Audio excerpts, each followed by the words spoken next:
suis Narges Njar et je suis la directrice de la Cinémathèque marocaine. Je suis très très heureuse de vous voir aujourd'hui. Je pense que c'est un moment qu'on a attendu pendant de très nombreuses années, que cette cinémathèque ouvre au public, qu'on puisse démocratiser l'accès à la culture, que les jeunes puissent venir voir des films à des tarifs, disons, très très bas, en tout cas très accessibles.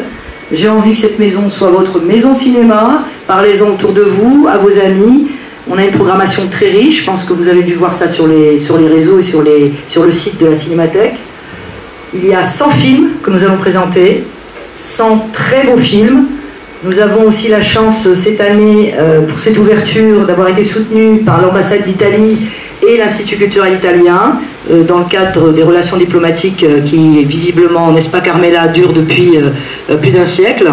Donc merci en tout cas, parce que le très très beau film que vous allez voir maintenant, qui est Cinema Paradiso, de Giuseppe Tornatore, c'est un film qui est là, parce que justement l'Institut culturel et l'ambassade d'Italie nous a permis la faire venir pour nous. Donc merci, en tout cas il y a aussi l'Institut français qui est là, donc l'ambassade de France aussi qui nous soutient vraiment, et ça fait très plaisir. Je voudrais remercier aussi le Centre cinématographique marocain qui est un partenaire de taille. Je voudrais aussi dire un petit mot pour notre ministre de tutelle, qui est en même temps le président de la Fondation Cinémathèque marocaine, et qui fait aussi en sorte que tout cela fonctionne et que tout cela roule. Vous êtes les premiers spectateurs de cette très belle aventure, vous êtes les premiers spectateurs de cet espoir, donc je vous remercie d'être là aujourd'hui. Marhaba bikoum, tous les jours, tous les jours, tous les jours, et profitez bien.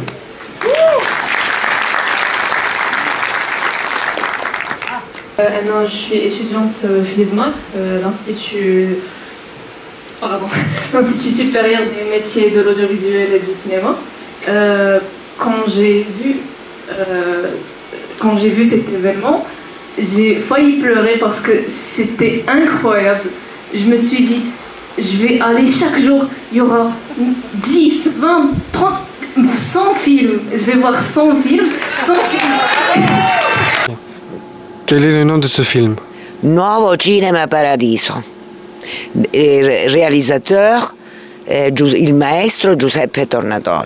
C'est un film qui, tout d'abord, personnellement, a changé ma vie.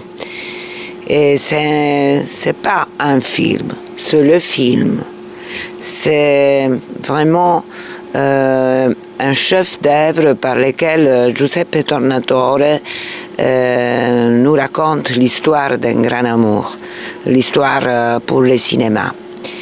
Et bien évidemment, les Italiens, quand ils regardent ces films, peuvent vivre et revivre toute une période historique qui part de la fin de la Deuxième Guerre mondiale jusqu'à l'époque pendant laquelle les films ont été tournés.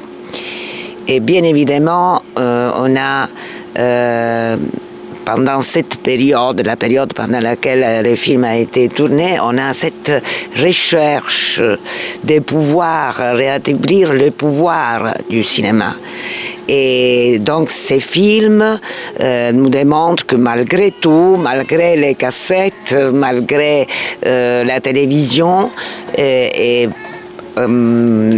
cinéma doit vivre une nouvelle vie. C'est vraiment un film très important parce qu'il a mis en évidence cette crise que les cinémas italiens pas seulement vivaient dans ces moments, mais c'était effectivement l'espoir de la part de ces grands maestros du cinéma, non seulement italien mais international, qui nous démontrent que le cinéma, le 7e art, peut avoir une place importante pour notre vie et qui, effectivement, tous les acteurs et tous les personnes qui sont entraînées dans les métiers du cinéma peuvent travailler pour que le cinéma puisse revenir à sa splendeur et donc à l'époque du néoréalisme, par exemple, de Vittorio De Sica, Rossellini.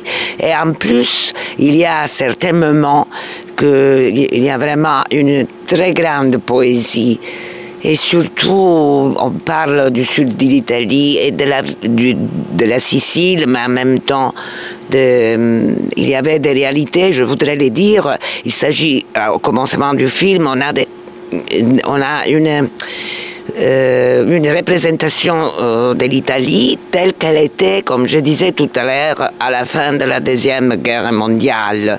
Donc c'est une photographie de ce qui était l'Italie à ce moment. Bien évidemment, il y a eu les problèmes de la migration, par exemple, et surtout, il y a des questions qui nous fait poser ces films. Plusieurs fois, on abandonne sa ville, sa propre famille, dans l'espoir de pouvoir trouver une existence meilleure dans un autre pays, dans un autre coin. Mais après une certaine période, quand on rentre, on ne trouve plus les personnes qui devaient nous reconnaître.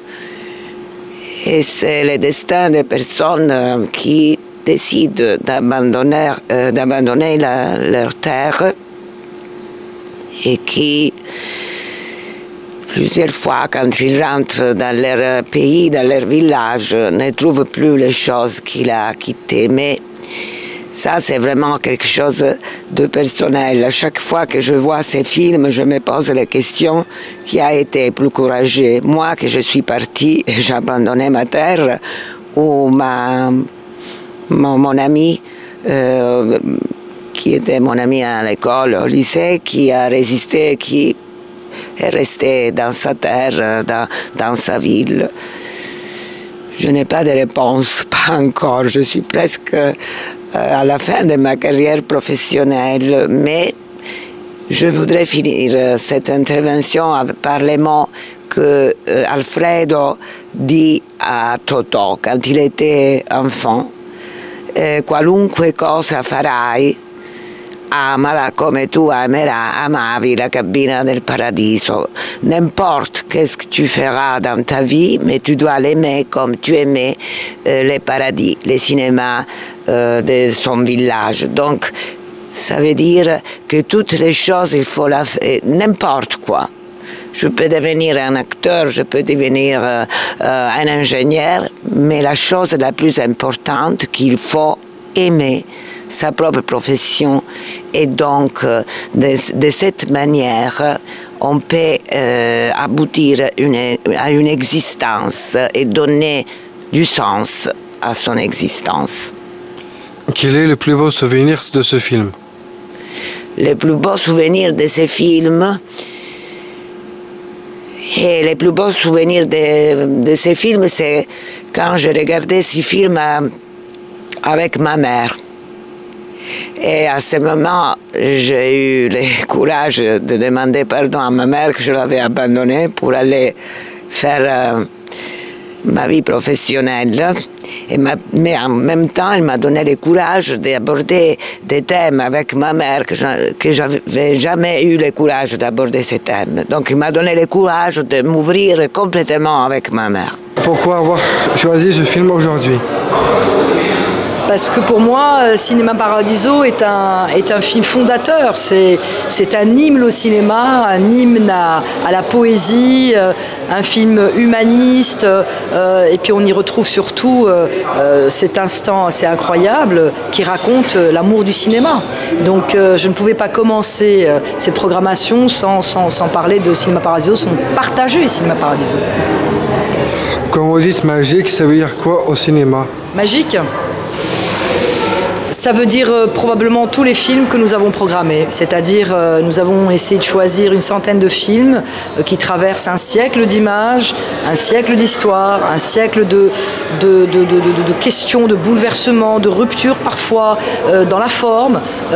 Et donc pour moi, dès l'instant où on franchit la porte d'une salle de cinéma, ça devient magique. Pourquoi un film peut faire pleurer et rire en même temps? Ah, alors en général, quand un film fait pleurer et rire en même temps, c'est que c'est réussi. Et c'est le cas justement de Cinéma Paradiso, où il y a des moments extrêmement touchants, extrêmement émouvants, et puis d'autres où on a une petite crispation, on a une petite torsion au ventre. Je crois que le cinéma, quand il réussit ce pari, à la fois de nous toucher profondément et de nous faire rire aux éclats, eh bien il a réussi. Casca, c'est quoi exactement pour voir un film ancien? Qu'est-ce qu'un film ancien? C'est difficile. Par exemple, tout à l'heure dans la salle, une jeune marathonienne a dit que pour elle, un film ancien, c'était un film des années 90. Moi, ça m'inquiétait un petit peu.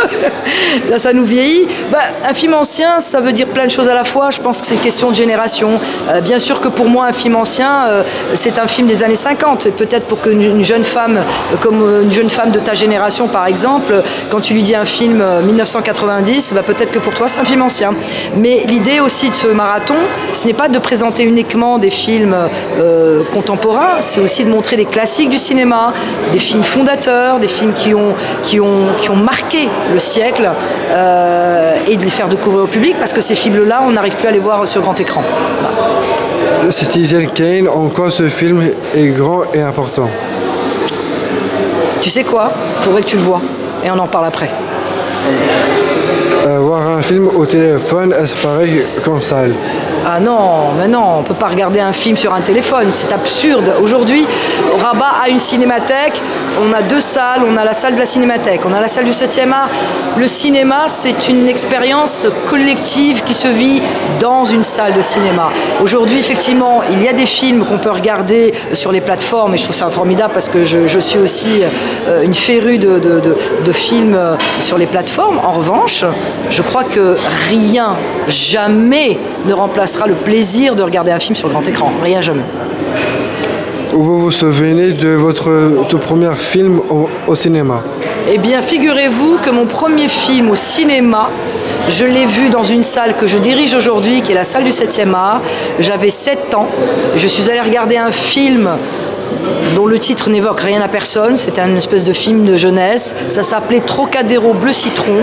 Et j'ai été très émue le jour où j'ai appris que j'allais prendre en charge la salle du 7e art. Et je me souviens encore de la place où j'ai vu ce film pour la première fois. Donc effectivement, c'était un moment très émouvant. Je suis très ému tout simplement parce que ce film, c'est un hymne à l'amour du cinéma. Et je pense que c'est la meilleure ouverture par rapport au programme de la Cinémathèque. Your opinion in this film? I like this movie a lot. It brings a lot of emotions to me, and it's very beautiful.